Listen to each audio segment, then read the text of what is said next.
everyone, how are you? I hope so you are doing absolutely fine. तो क्या करने वाले अपन इस वीडियो में? इस video upon management of working capital का क्वेश्चन नंबर 2 करने वाले हैं। तो सर अभी तो आप मतलब इन्वेस्टमेंट डिसीजन वाला चैप्टर करा रहे थे, फिर एकदम से आप मैनेजमेंट ऑफ वर्किंग कैपिटल पे जंप क्यों कर गए? तो देखिए, I just wanted to tell you कि मैं पहले यही सोच रहा था कि पहले अपन इन्वेस्टमेंट डिसीजन पूरा खत्म कर लेते हैं। फिर उसके बाद जो अपने मैनेजमेंट ऑफ वर्किंग कैपिटल के कुछ मतलब 2-4 ही क्वेश्चंस बचे हैं, तो अपन वो अपन बाद में कवर कर लेंगे। लेकिन आप देखिए, यहाँ पे देखिए, ये बच्चे का एक कमेंट आया था, ये अमन चौधरी का, ठीक है? बोल रहा था, इसने कमेंट किया था कि illustration 14 and practice question 2 and 3 new module working capital please solve this question. तो एक्चुअली अपन ने जो चैनल है क्रिएट किया था जिससे स्टूडेंट्स की हेल्प हो पाए, ठीक है ना?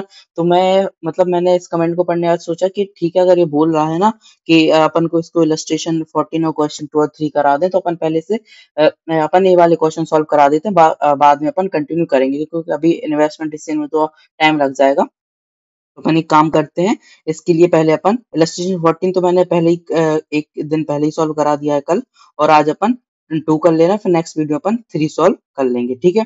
तो इसलिए मैं करा रहा हूँ यहाँ पे वर्किंग कैपिटल, नहीं तो अभी अपन इन्वेस्टमेंट डिसीजन के साथ ही चलते हैं, बाकी कोई नहीं। 2-3 वीडियो ही बची है उसकी, तो अपन पहले वो करा देते हैं, बाद में इन्वेस्टमेंट डिसीजन करेंगे, ठीक है? ओके, तो आइए पढ़ें अपन क्वेश्चन नंबर 2। देखिए, the following data relating to an auto component manufacturing company is available for year 21-22। ठीक है, अपन को ये डेटा दे के रखा है रिलेवेंट वाला। Raw material held in storage, raw material का टाइम दे रखा है 20 डेज।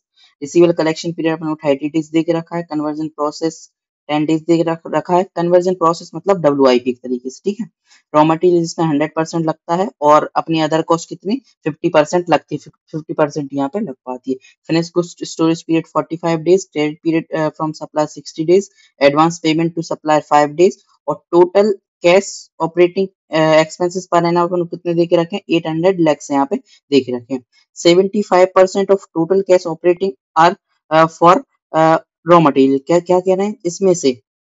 तो अपने एट मतलब 800 लैक्स है, उसमें से 75% of total cash operating expenses are for raw material. मतलब देखिए, इसका आप मतलब 800 का अगर आप 75% करेंगे तो कितना आ जाएगा? 600 आएगा ये, और 25% आएगा ये आएगा 200। तो ये 600 है। 600 किसके लिए? ये है रॉ मटेरियल के लिए, और जो बचे हुए हैं वो किसके लिए हैं? वो है अपने अदर एक्सपेंसेस के लिए, ठीक है?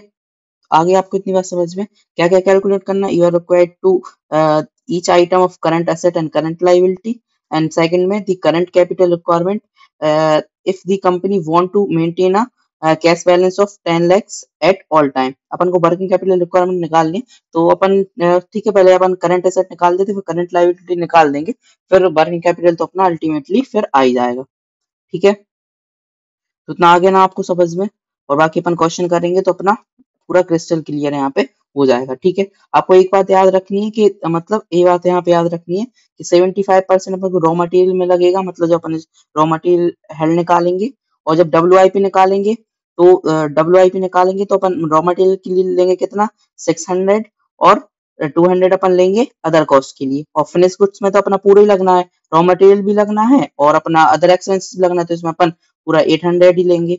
और फिर क्या? फिर क्रेडिट फ्रॉम सप्लायर, तो इसमें रॉ मटेरियल का है तो इसमें अपन 600 लेंगे, ठीक है? और एडवांस पेमेंट टू सप्लायर, तो इसमें भी 600 लेंगे। और बचा क्या? रिसीवेबल्स, इसमें इसमें अपन कितने लेंगे? रिसीवेबल्स में अपन लेंगे 800, ठीक है? क्योंकि टोटल है इसमें अदर एक्सपेंसेस का भी और रॉ मटेरियल का भी, तो इसमें अपन कितने लेंगे? इसमें अपन लेंगे 800, ठीक है? क्योंकि अपन टोटल कॉस्ट पे ही करते हैं, फिनिश गुड्स भी टोटल कॉस्ट पे करते हैं, और अपना क्या हो गया ये वाला मतलब डेटा से जो पैसा आता है वो भी अपन टोटल कॉस्ट पे ही कैलकुलेट करते हैं, इसलिए अपन 800 पे करेंगे। आइए स्टार्ट करें। देखिए, तो सॉल्यूशन कितने का? कौन सा है अपना क्वेश्चन नंबर 2? क्वेश्चन 2 सॉल्यूशन, ठीक है? सबसे पहले अपन करंट एसेट कर लेते हैं कैलकुलेट। तो करंट एसेट,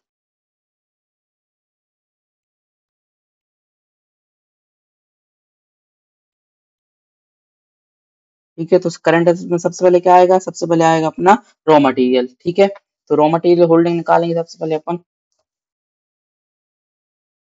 निकालते हैं पहला इसमें रॉ मटेरियल।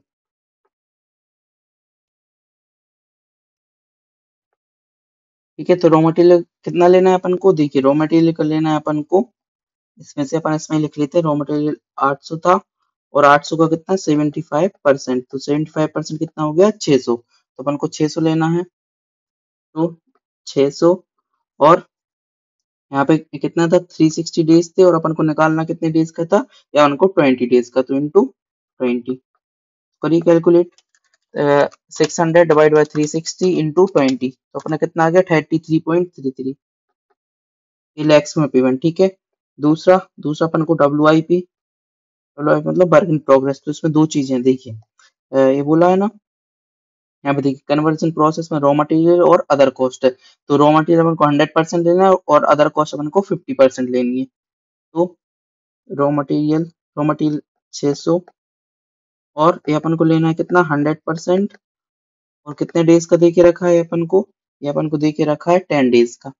ठीक है, तो इंटू 10 डिवाइड बाई 360, और फिर ऐसे अपना अदर एक्सपेंसेस कितने हैं 200, वो बताया था ना मैंने कि जो मतलब 75% रॉ मटेरियल है 600, और 25% अदर एक्सपेंसेस हैं 200, तो 200 अदर एक्सपेंसेस आ जाएंगे। इसके कितने 50% उन्होंने बोला अदर एक्सपेंसेस का, इंटू 10 डिवाइड बाई 360, तो करिए कितना आ रहा है। एक काम करते हैं, इसको अपन लेते हैं थोड़ा इस साइड, जिससे कि अपना वर्किंग हो जाए। ठीक है, तो 600 इंटू 100% इंटू 10 डिवाइड बाई 360, तो ये अपना हो गया कितना 16.67, तो उसको एम प्लस कर दीजिए, और 200 इंटू 50% इंटू 10 डिवाइड बाई 360, तो ये आ गया 2.77, इसको भी एम प्लस कर दीजिए, तो एमआरसी कितना आ गया 9.44। ठीक है, तो अपना डब्ल्यू आई पी आ गया यहाँ पे 19, सॉरी 9 नहीं 19, 19.44। ठीक है, या फिर इसको अपन राउंड ऑफ करके 19.45 कर देते हैं। ठीक है, फिर तीसरे पे क्या आ जाएगा अपना, तीसरे पे आएगा अपना फिनिश गुड्स।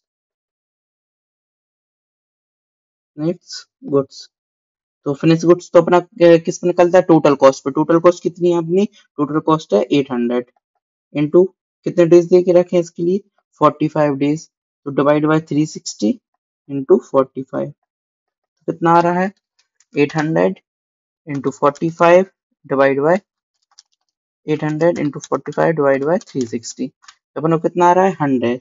ठीक है, ये अपना 100 लैक्स आ जाएगा। और फोर्थ नंबर पे क्या आ जाएगा, फोर्थ नंबर पे आ जाएगा अपना डेटर क्रेडिट पीरियड।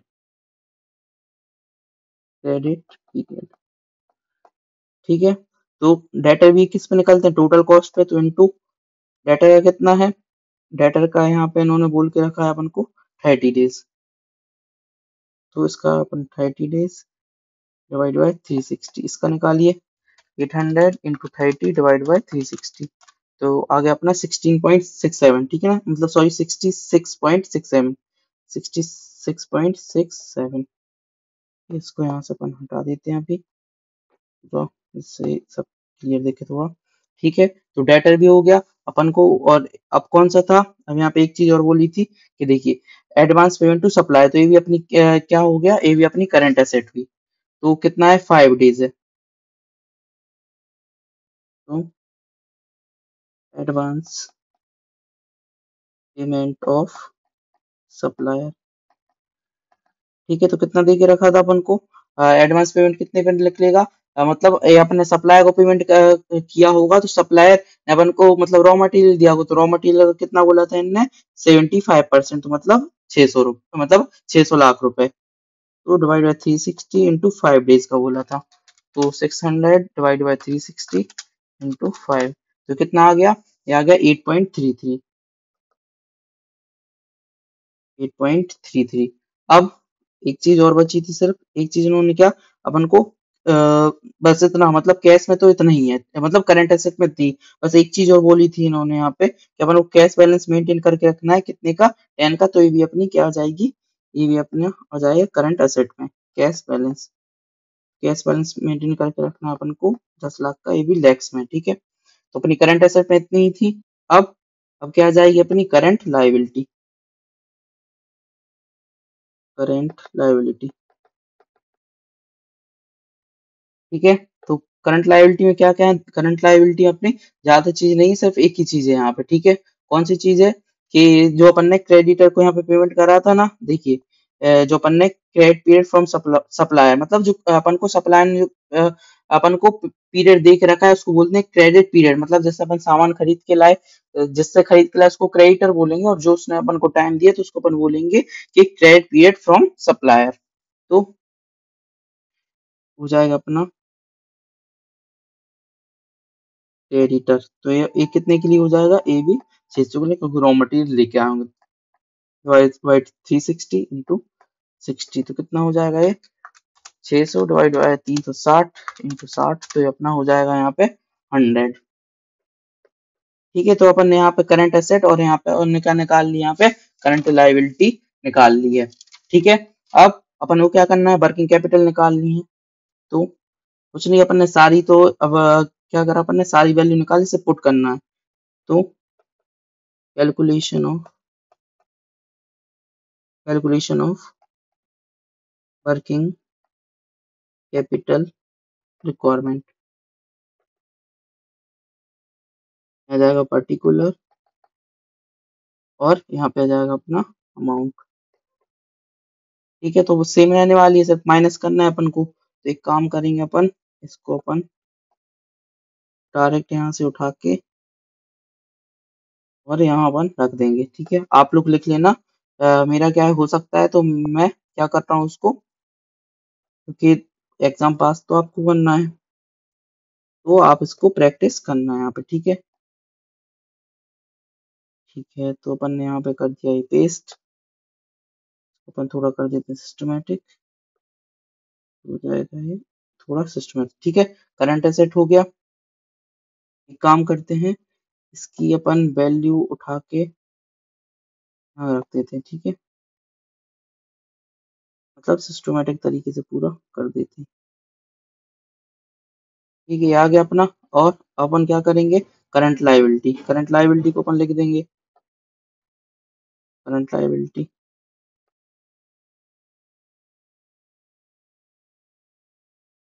तो यहाँ आ जाएगी अपनी करंट लायबिलिटी। ठीक है, तो अपनी आ गई करंट लायबिलिटी। ओपन हटा के यहाँ पे कर देंगे 100। ठीक है,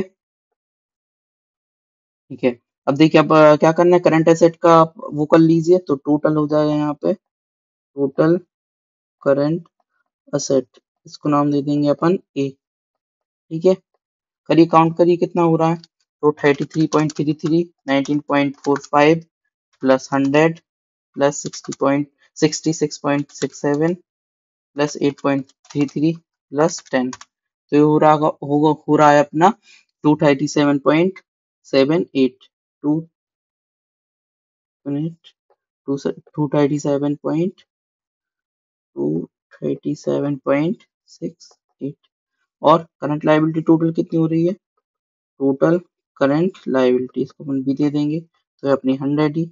अब यहाँ पे वर्किंग कैपिटल आ जाएगी। ठीक है, वर्किंग कैपिटल रिक्वायरमेंट, तो ये कर देंगे ए माइनस बी, करंट एसेट में से जाएगी करंट लायबिलिटी। तो 237.78 माइनस 100, तो कितना आ रहा, 137.7, 137.78। ठीक है, तो यहाँ पे अपन ने पहले करंट एसेट करंट लायबिलिटी निकाल ली, फिर अपन ने वर्किंग कैपिटल यहाँ पे निकाल ली। ठीक है, तो आई होप सो आपको मतलब ये वाला क्वेश्चन समझ में आया होगा। बस यहाँ पे अपन को ये चीज ध्यान में रखनी है कि कहाँ पे अपन को मतलब 75% यूज करना है, कहाँ 25%। तो अपना जो फिनिश गुड्स हो गया और डेटर हो गया वो तो अपना टोटल कॉस्ट पे ही निकलता है, तो अपन टोटल कॉस्ट निकालेंगे। बस रॉ मटेरियल का इन लोगों ने बोला था, तो रॉ मटेरियल को अपन ने स्पेशली जिसमें रॉ मटेरियल है उसमें अपन ने 75% यूज किया है, ठीक है ना। जैसे कि अपन ने रॉ मटेरियल में WIP निकाला था, तो WIP में अपन ने रॉ मटेरियल में भी पूरा 600 लिया था, ठीक है। बाकी अपन ने कैट पीरियड फ्रॉम सप्लाई, उससे अपन को रॉ मटेरियल मिला होगा, तो यहाँ पे भी अपन ने 600 लिया है, ठीक है। तो अपन ने और बाकी जगह अपन ने क्या करा है, और एडवांस पेमेंट करी थी तो वहां अपन ने क्या करा है, इसका 600 लिया है, ठीक है। बाकी जगह तो अपन ने 800 लिया है। और मतलब बाकी तो सिंपल है क्वेश्चन, अपन को बस दो चीजें ही याद रख, दो तीन चीजें यहाँ पे याद रखनी है, बाकी तो सब ठीक है। ओके, और बाकी मैं इसका स्क्रीनशॉट अपने टेलीग्राम चैनल पे पोस्ट कर दूंगा, तो वहां जाके आप नोट कर लेना। मिलते हैं नेक्स्ट वीडियो में किसी इलस्ट्रेशन क्वेश्चन के साथ, जब तक आप ध्यान रखें और पढ़ाई करते रहिए।